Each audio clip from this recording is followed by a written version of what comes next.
de café, graças a esse programa tornado permanente, 24, 25. O café tem um período de maturação de 3, 4 anos, para ter uma safra boa com 4 anos, mais ou menos. Então,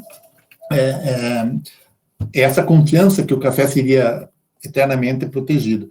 Então, a diferença, então, é a seguinte, isso que é crucial. Lá em 1906, o empréstimo é com capital estrangeiro, e eu disse, era a mesma coisa se tivesse vendido o café e não remetido, o recurso entrava. Na década em 29, esse empréstimo é impossível, porque os países avançados, industrializados, estão em crise, eles não vão pôr dinheiro, emprestar dinheiro para país pequeno, né, em crise também. Então, qual é a saída para o governo fazer isso? É a emissão primária de moeda, a emissão de dinheiro, é a emissão de crédito, é a criação de crédito. Tá? Então, esse mecanismo do emissão de crédito cria as mesmas condições que criava antes, com um diferencial. Se, em 1906, o fato de você emprestar, você podia tomar isso, direcionar isso para importação, você não teria problema de desequilíbrio no balanço de pagamentos, no balanço comercial, porque você tinha o recurso em divisa. Em 30 não tem mais isso. As importações que vêm em divisa é um quantum, um valor, e o recurso criado na economia interna como um todo é muito maior. Se direcionar isso para as importações, já teria um problema seríssimo, não teria divisa. Então, a desvalorização cambial continua. Por que a desvalorização cambial continua? Porque ela tem duas funções. Uma, garantir a renda do exportador em moeda nacional e encarecer o importado. Ao encarecer o importado e manter a renda interna, essa demanda vai tentar, não vai ter outra saída, vai se satisfazer com produção interna. E é aí que a indústria encontra um mercado cativo. A indústria brasileira que vinha desde os meados do século anterior, desde 80, 90 ali, do século anterior, tem uma base, tanto que o Furtado vai dizer que uma das formas foi, primeiro, para satisfazer essa demanda reprimida por importação voltada para o mercado interno, primeiro, satisfeita com a capacidade instalada, num segundo momento, satisfeita com importação, compra de máquinas usadas das indústrias que estavam quebradas nas economias industrializadas, máquinas de segunda mão, e em um terceiro, aí já há um estímulo de produção de bens de capital internamente. Então, esse é o pulo do gato, digamos assim, que faz com que a indústria brasileira, que haja essa transformação da economia primária exportadora por uma economia industrial voltada para o mercado interno, graças a essas políticas que o Furtado diz, no autor ali diz, não intencional. Essa é uma questão que se pode discutir. Tá? Eu, por exemplo, na minha tese, eu uso uma outra explicação também ali, mas sem contrapor Furtado. Quem me dera, né? Quem sou eu? Não, mas dar uma outra versão é possível, tá? Sem desmerecer, validar, confirmar a validação do processo, mas também incorporar uma outra explicação para dizer que não foi não intencional. Tá? Ok? Era isso que eu queria completar, Caio, por favor. Obrigado. Certo, muito obrigado, professor Sérgio. E agora nós vamos para a última apresentação da noite de hoje, com a Maria, o capítulo 32, Deslocamento do Centro Dinâmico. Maria, fique à vontade. Boa noite, pessoal. Estão me escutando bem? Sim.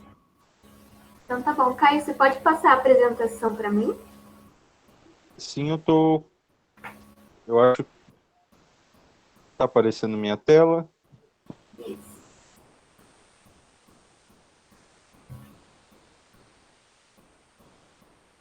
Aí. Então, Então, pessoal, hoje eu vou falar sobre o capítulo 32, o deslocamento do centro dinâmico. Você pode ir para o segundo slide? Eu acho que é o segundo slide.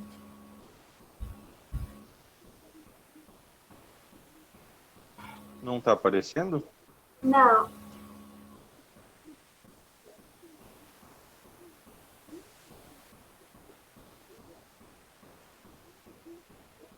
Só um minutinho.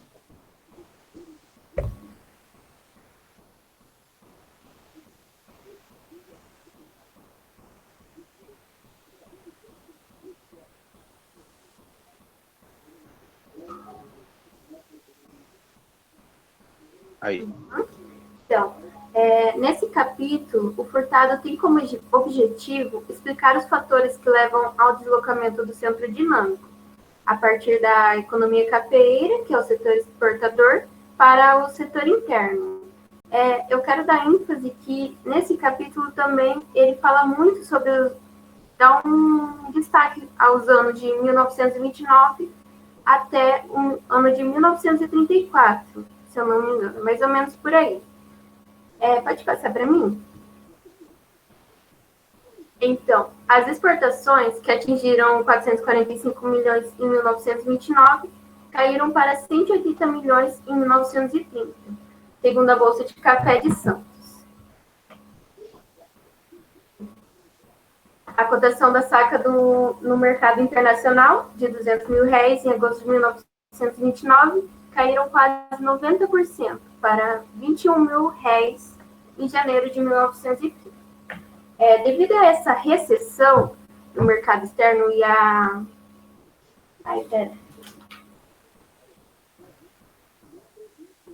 essa recessão e uma desvalorização cambial, a gente começou a ter uma maior procura interna. Pode passar? Então, a menor demanda por importados favoreceu a produção interna. E ele fala, a procura de bens de capital cresceu exatamente numa etapa em que as possibilidades de importação eram as mais precárias possíveis. Ou seja, o câmbio estava muito desvalorizado lá fora, nossa moeda, né? E a gente não podia importar da mesma maneira que importava antes, porque estava muito caro. E daí a gente tem essa troca do fator dinâmico principal, que era baseado mais no café, torna-se um mercado interno. Aí tem uma maior procura interna. É isso. Pode passar.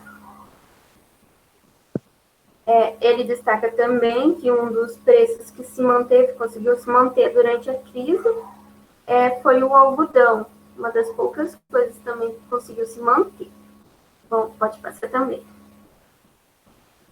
E ali no final, é uma citação dele.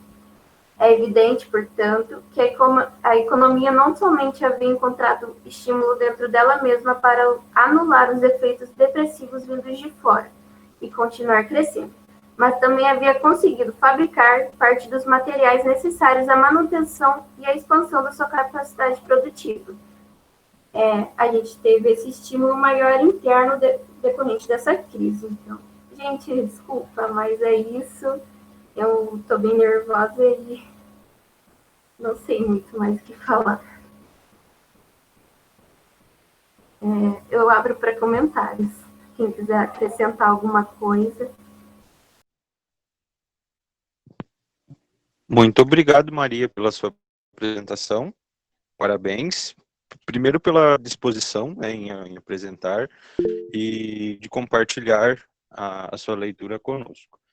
E agora, então, fiquem à vontade para fazer os seus comentários a respeito do capítulo.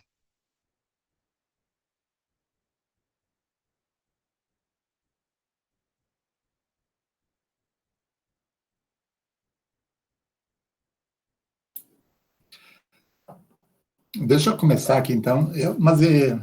Na verdade, Maria, legal, Maria, pelo esforço, acho que é isso. A questão é eu sempre digo isso, embora para mim não funciona muito, mas eu digo, tentar se sentir entre parceiros, né? Entre colegas, né? Vontade, e daí não se importar com eventuais brancos no pensamento, coisa assim, causado pelo nervosismo. Eu acho que isso aí, a gente... Só que eu sei que é difícil, né? Eu mesmo não consigo me controlar muito, né? Então, falar mais por falar, né? Mas a regra seria essa, né? A gente se sentir à vontade, se sentir com os colegas, se sentir com amigos, como se estivesse tomando um café, né? Já que estamos falando de café, né? Se estivesse tomando um cafezinho com os amigos, para quem gosta de um chopp ou alguma coisa assim, num ambiente familiar, acho que é a melhor técnica para a gente se desinibir, não se sentir pressionado. Tá? Mas quanto ao capítulo, você sintetizou, acho que eu até depois me toquei que tinha me adiantado na minha conversa anterior. Então, vale o que eu falei antes, pessoal, dessa mudança, esse essa inflexão que dá na economia a partir da sustentação da renda nacional pelos mecanismos, pelas políticas econômicas adotadas no período. Que políticas essa? Desvalorização cambial, compras de estoque em vendáveis, de excedentes, e financiamento desses estoques por via crédito. Essa política como um todo mantém o setor exportador ativo, empregando mão de obra, remunerando fatores, quais sejam os fatores, terra, insumos e tudo mais. Essa remuneração dos fatores se multiplica, se espraiam por todo o sistema econômico e, consequentemente, como resultado também da política, as importações são sobremaneira encarecidas. Tá? O mercado interno, por mais que opere, a indústria interna, por mais que opere com custo elevado, porque não tem mão de obra no mesmo nível dos países industrializados, as máquinas, os equipamentos são defasados, são mais rudimentares, tudo mais, então o custo de produção do produto manufaturado brasileiro é mais caro do que o importado e com menor qualidade, mas dada essa diferença de preço, ele se torna competitivo, se torna lucrativo, rentável. E com isso, a indústria vai se expandindo e depois vai produzindo bens de capital, que também começa na década de 30, na década de 40, nós temos as usinas siderúrgicas, temos a Fábrica Nacional de Motores, temos... na década de 50, a Petrobras, temos o BNDES para financiar a longo prazo, BNDE, então tudo isso vai num crescendo na questão de produção de infraestrutura e de bens de capital, que vai se consolidar somente na década de 50, com o plano do JK, e finalmente na década de 70, com o segundo plano de desenvolvimento, mas ela é a partir da década de 30 que isso começa. E segundo Furtado, ela surge, se desenvolve, se dinamiza em função dessa política adotada a que nos referimos aí. Ok? Você tem alguma pergunta aí, pessoal? Caio, por favor. Obrigado, professor Sérgio. O Adriel comenta aqui, né, o que eu entendi do capítulo é que como desvalorizou-se a moeda, ficou muito caro importar bens de consumo, o que estimulou a formação de um mercado interno para a produção dos bens que antes eram importados. Professor Jefferson, fique à vontade. Vamos lá. Se nós formos além do que o Furtado escreve nesse capítulo, né, usando outros autores e olhando um pouco a história, isso que o Adriel escreve ali, que faltava, aliás, você não tinha produtos, né, importados, você teve que substituir, isso aconteceu, assim como o Lucas também escreve, em vários momentos, né, o primeiro deles foi na década de 20, né, onde eu lembro de histórias da minha avó falando que eles tinham dinheiro para comprar panelas quando casar, por exemplo, né, mas não tinha no mercado, porque ou você fazia de barro ou você importava, né, e utensílios domésticos. Da mesma forma aconteceu isso no pós-Segunda Guerra, tá? Ou nos anos da guerra, né? Então, mas vale lembrar que nós estamos falando aqui do café, né? Falamos no capítulo anterior do café, mas que essa deficiência, essa mudança de dinâmica da economia nos anos 30 também é impulsionada não só pelo café, mas como reflexo, especialmente da Primeira Guerra Mundial, né? De alguma forma da Revolução Russa, que ainda tinha pouco reflexo nesse momento aqui, mas se nós olharmos hoje para trás, a gente vai ver, e da crise de 29, como o Lucas acabou de falar, eu ia falar aqui, tá? Alguns autores vão dizer que a crise de 29 teve menos impacto do que teve os reflexos da Primeira Guerra Mundial, tá? E se nós pegarmos, por exemplo, o livro de economia brasileira, aquele da colônia ao governo Lula, né? O Pires, que é o organizador, ele vai dizer o seguinte, não lembro agora qual é o capítulo do livro, mas ele vai dizer o seguinte, assim, em um dado momento, ele cita eu até brinquei com o Sérgio no outro dia, né, o Sérgio Tavares, né, ele cita a Maria Conceição Tavares e fazendo um contraponto com o Furtado. O Furtado, em algum momento, não neste livro, ele vai afirmar que o processo de industrialização no Brasil só vai acontecer efetivamente a partir de 30, né? E a Tavares vai fazer o contraponto dizendo que não, que já existia uma indústria nascente aqui desde muito tempo antes, mas que vai ser a partir de 30 que o Estado vai pôr a mão nesse segmento industrial, até porque antes todos os esforços eram voltados para a cafeicultura, né? Segundo a argumentação da Tavares, né? E que está citado no livro do Pires, tá?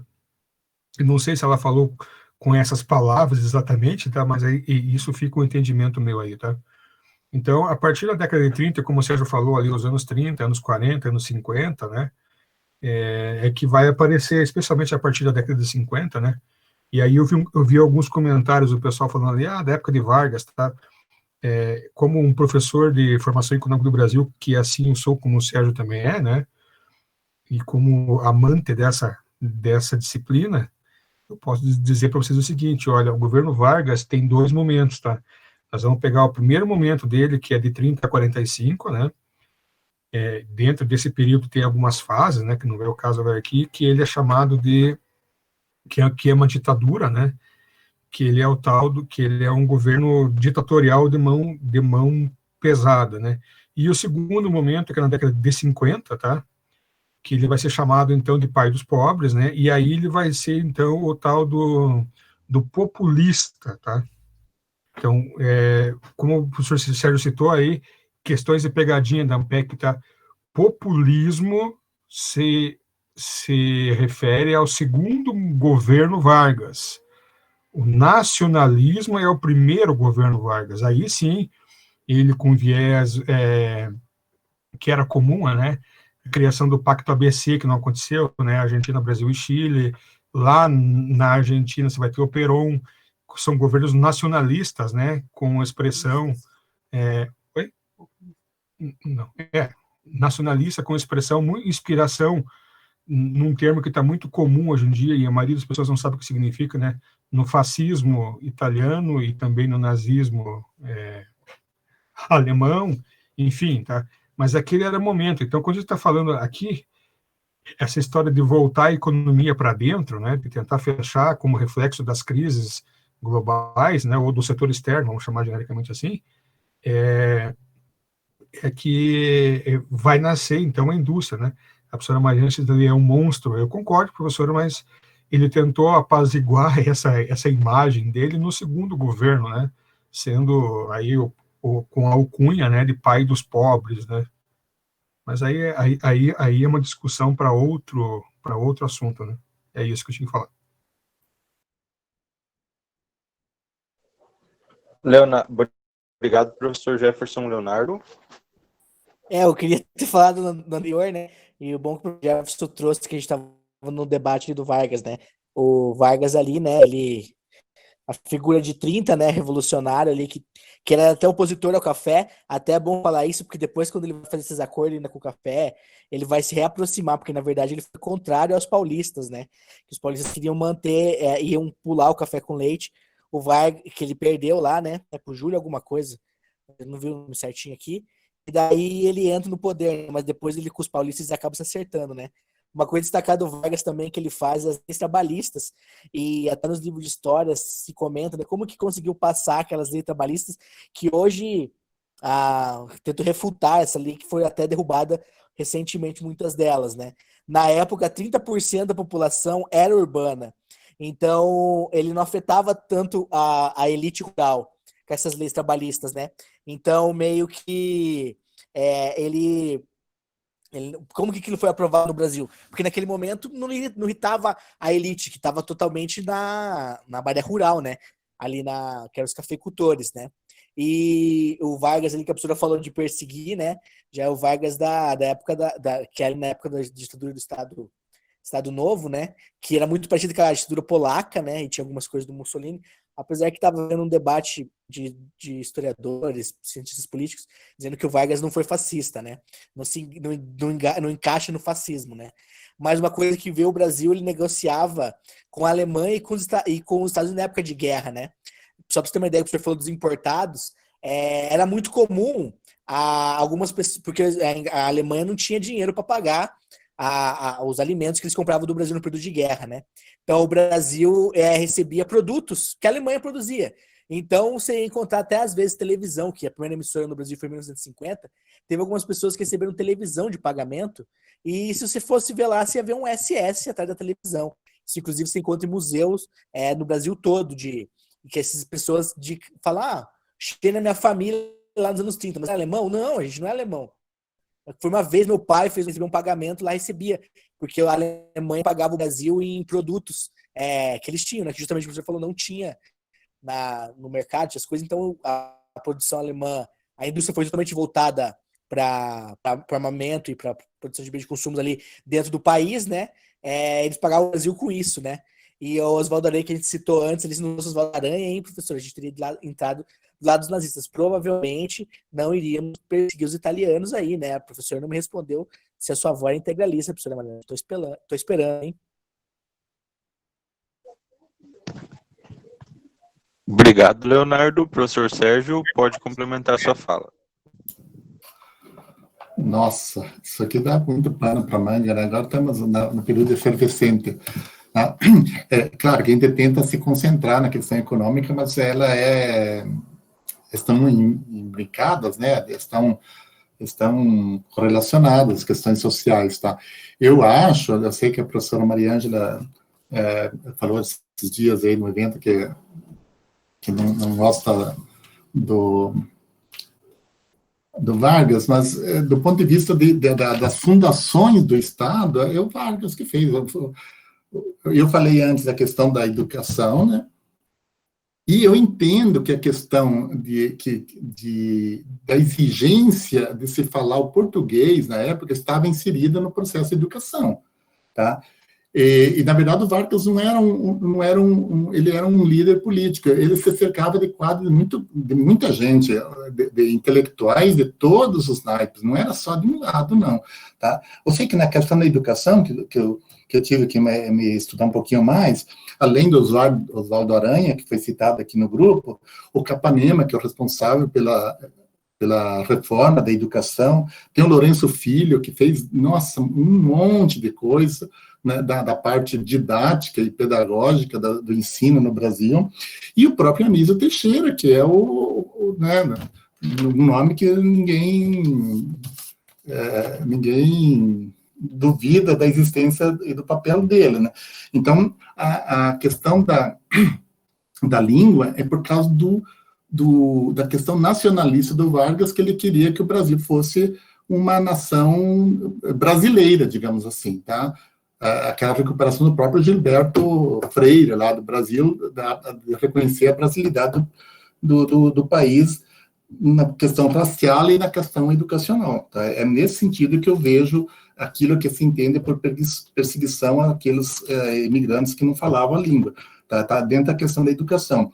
Mas a legislação do trabalho, que o Leonardo acabou de falar, eu não falei antes da questão da reforma do sistema judiciário, a implantação do sistema judiciário, os juízes eram nomeados a colar, foi criado um plano para garantir a permanência dos juízes e, assim, consequentemente, é um sistema judiciário mais imparcial, digamos assim. Então, todas essas reformas estão dentro desse processo de mudança a partir de 30. E eu gostaria de falar agora, voltar para a questão econômica, que é o papel do Estado, né? Alguém falou da questão de São Paulo. Eu acho que São Paulo foi grande beneficiado pelo governo Vargas. Imensamente. Apesar de São Paulo ser contra o Vargas. O Vargas, a questão de Brasil nacional, de queimar, inclusive, as bandeiras dos estados para dizer, olha, não tem questão regional, o Brasil é um, tá? O Brasil é um só, beneficiou e favoreceu a indústria. O São Paulo se explodiu, digamos assim, na questão industrial, graças aos programas de Vargas, e São Paulo foi sempre contra o Vargas, tá? Então, ele não era um regionalista, o Vargas é um nacionalista e um desenvolvimentista, e para isso utiliza também a participação do Estado. E aqui voltamos para a economia, tá? Quando o Celso Furtado está pondo de relevo, não estou confundindo aqui quando está pondo de relevo a participação do Estado, o Furtado está pondo a parcela keynesiana dele, tá? E quando o Furtado está analisando a questão de por que o Brasil mesmo, depois, com o desenvolvimento da indústria, se continua subdesenvolvido, ele está pondo a questão estruturalista. E por estruturalismo, ele não entende só a economia, entende também toda a questão social, educacional e cultural. Tá? Então, ele é o Furtado é um holístico, né, na análise dele. Tá? Então, é isso que eu gostaria de refletir. E ainda, voltando para a questão do planejamento, que é a forma que o planejamento começa com Vargas. Os institutos, órgãos de apoio, o próprio DASP é criado de planejamento para regular. É outro evento de 30, né? O DASP é para regulamentar a burocracia estatal, que não tinha um sistema de contratação formal, digamos assim, da estrutura burocrática do país. O DASP e o Furtado foi 2 vezes esse concurso do DASP, primeiro para um nível, depois no outro ano para outro nível. Foi um DASPiano. Existia o DASP nacional e depois DASP nos estados, que eles chamavam de DASPinho.